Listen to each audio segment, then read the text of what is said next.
A large majority of the New Girls was written in Toronto. However, the very final section of it was written while I was on the road. Um, and that was a really strange thing to be writing a book about such a bizarre life while I'm living the bizarre life.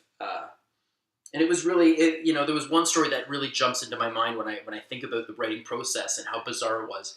I was in the Middle East on tour, and I was backstage in my dressing room. It was a 30-minute call, and all of a sudden the door flung open to the dressing room, and five soldiers with automatic rifles walked in, and it was a jarring moment of what the hell is going on here.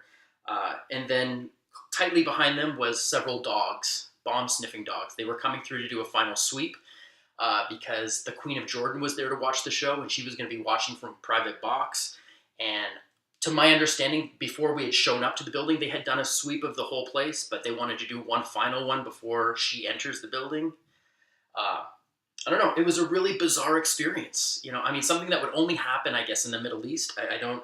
I've never had that happen before. I've never been in my dressing room and all of a sudden it's filled with all these soldiers and big rifles, and I don't know. It was very strange. And I remember being on the tour bus after the show, being taken back to the hotel, and I remember thinking to myself, does Dan Brown have to deal with this kind of shit? Like, who? What? This is bizarre. Like, what a bizarre moment and experience. And what made it so much more interesting is the fact that I'm sitting there writing a book about a bizarre life while I'm in the middle of a bizarre situation.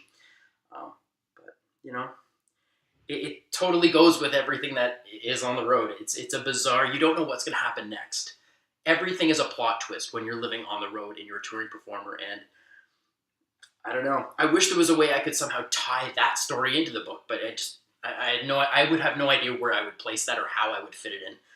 But it was interesting, interesting to say the least.